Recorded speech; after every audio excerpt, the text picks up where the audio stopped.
Let's take garbage and make it shine. This whole project is asinine. Waste some time with me, I can guarantee this old junk will soon toe the line. We're polishing turds. Mediocrity curd. I can't find the words. This song is absurd. We're polishing turds. We're polishing turds.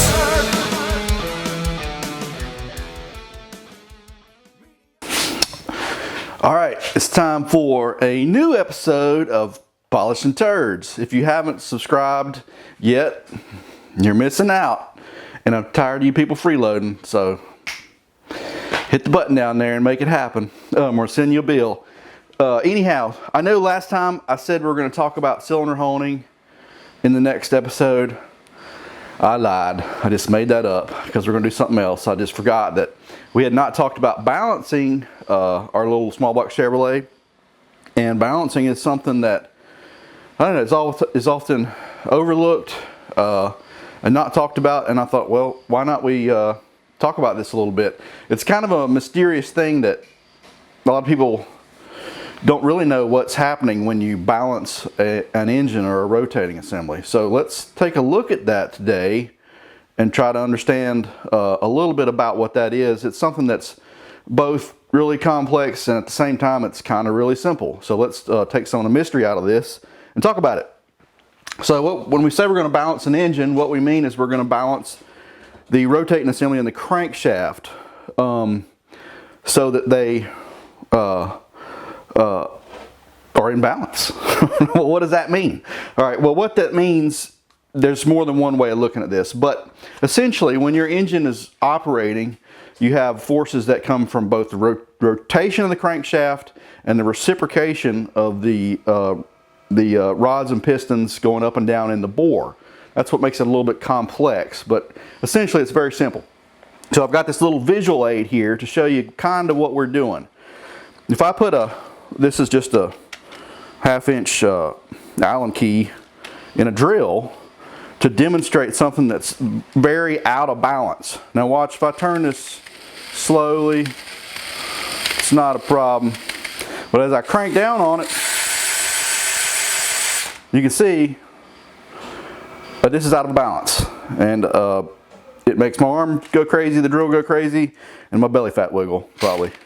But anyhow, the reason this is happening is because all of our weight is out here and there's no counterweight, right? So in other words, if I took let's move it up here. If I took this and had one made that was like this, but also went the other direction, then this would act as a counterweight to this. They would counteract each other. And as you spin it, it wouldn't have that effect, and you wouldn't feel this thing jerking on your hand trying to break your arm. That's a kind of just a super simplification of what's happening here. A little bit different manner, but really the same end result. In this case, what we have, instead of an Allen wrench spinning in a circle, we've got a crankshaft spinning in a circle, and then as you get to top dead center, you have the rod and piston coming up this way, and as you turn away, you're pulling them back. So we have all this force going this way and then jerking it back. Well, if you'll notice, on any V8 crankshaft in general, you have a counterweight, and that's this right here. This big chunk of steel on the other side of your rod throw. In this case, we've got 6 of them, and that's pretty common for most V8s. That's how they generally have been for a million years. Nowadays, you're starting to see a lot of what's called center counterweight or 8 counterweight cranks that have additional weights here. In a lot of high-powered applications, that's just better. But anyhow, the purpose of these counterweights isn't to just make your motor heavier. Why would you want that? The purpose is to counteract the forces that are generated when you stop this rod and piston here and pull it back this way. right? So it's to just offset the weight of your reciprocating mass, which is the piston, the connecting rod, and everything on the other end, be it the wrist pin locks, rings, ring bridges, wrist pin itself, whole 9 yards, right? So what we're going to do next is we're going to figure out what you call a bob weight. And a bob weight is a calculated mass that we use to bolt. This is what we're going to use on the balancer. This simulates the mass that comes from this stack of parts. Here's our piston. This simulates this on the balancer. So we bolt this to the connecting rod throw on the balancer, and then we're going to use that to balance this crankshaft. So now what we're going to do next is, with computer software, we're going to figure up our bob weight so that we can make these weigh what they need to weigh so they can go on the balancer. Let's go over that next. All right, now let's go over how we calculate the weight of this bob weight, which is going to simulate the weight of our rotating assembly. The first thing I would say about this procedure in general, maybe if you're a new engine builder or coming up in this, is don't get caught up in splitting hairs over half a gram here and half a gram there. You're utterly wasting your time, you're wasting your customer's money, it doesn't matter. There's tons of big flying gobs of oil and such that are flying around inside that oil pan that are going to more than offset any tiny little imbalance. Just doesn't matter, you know. Not to mention, a lot of times, sometimes here and in other forms of motorsport, will intentionally imbalance the crankshaft a certain percentage.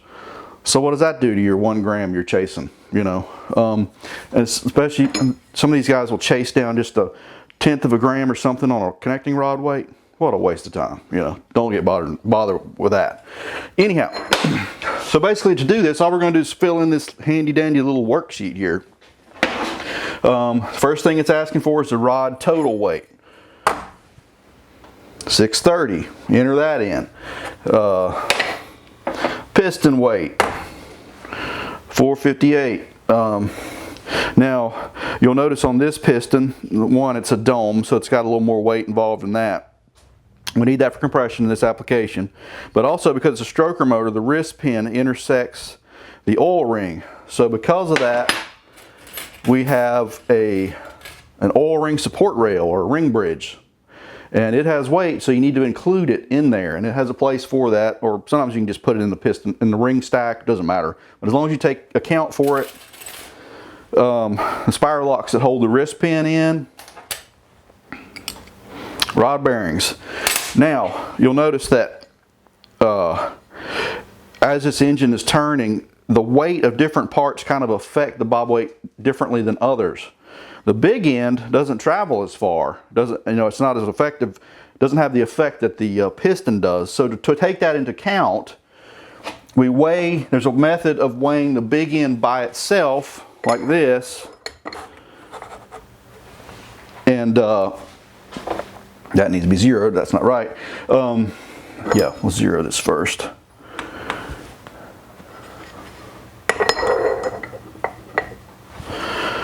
$450, and what that does is that goes into the math here, and it takes that into account and helps come up with our bob weight total, which in this case we're balancing this thing what I would call neutral, just 50%, and the bob weight is 1,777 grams. So we're going to stack weight on and off of this thing, and you see we got little brass incremental weights that we'll put on here to simulate the weight that we're looking for, until this comes up and weighs 1,777 grams. And that's how you come up with one bob weight. We're going to put 4 on this crankshaft, and then we're going to go into the actual balancing process. And to do that, we're going to go into the balancer and take a look at that. All right, we're in here. We got the crankshaft on the balancer, and you can see we've got all our bob weights loaded up on here. One thing that I might not have been perfectly clear about earlier in the video is that the reason we weigh the big end of the rod separate from the other end is because the big end of the rod is technically rotating mass, but it's not reciprocating. The other end of the rod is reciprocating mass, but not really rotating, right? So that's why we have to do that separately. I know it's kind of confusing, but anyhow, we're on the balancer. We're spinning freely here. The way this balancer works is inside these towers, there are little sensors that are going to measure vibration. And out here, we have a sensor that measures which degree this crankshaft is turned at. If you look at the screen over there, you can see this thing turning, right? And it figures out where these vibrations are happening in relation to the crankshaft angle. And that's how it determines where you need to add or remove metal to this crankshaft to get it in balance. So I'll tell you what, let's spin this thing one time and see what we get.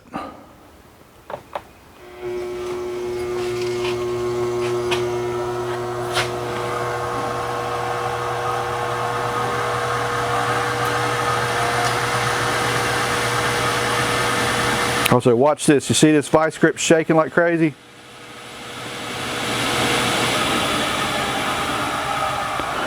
The reason that's happening is because this crankshaft is not balanced. It's out of balance. And in this case, we've got to take off 120 grams on this end of the crank and 135 on this end of the crank. It's way out of balance, and these counterweights are way heavy for our rotating assembly. So what it wants us to do is drill some off of both ends, actually a good bit, to get this thing in balance. You notice how this was shaking? Like I said, that's because this thing is not anywhere near being in balance. So we're going to go to drilling on this thing now, and over time we're going to spin it multiple times and drill a bunch of times until we get the weight off, and then we're going to hopefully at some point be balanced.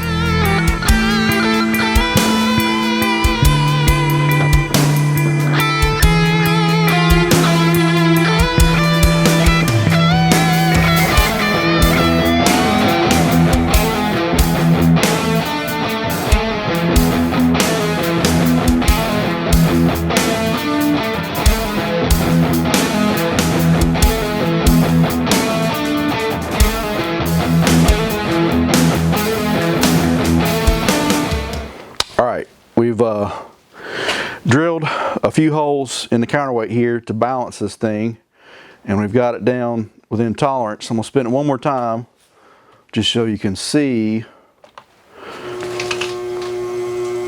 that this now is steady as can be. You can't feel the machine move at all. That's not how we balance these things, but it's a good way of proofreading and making sure that our machine is right. You know, if something's still shaking over here, then obviously we don't have something hooked up right or on the machine or whatever. Something's not right. But we're down to just a gram or two on either end. There's no point whatsoever in taking it any farther than that. And this thing is ready to come out of the machine. We'll just dress it up, buff where we've been drilling to make it pretty, and polish the crank, and then it's ready to go in the motor.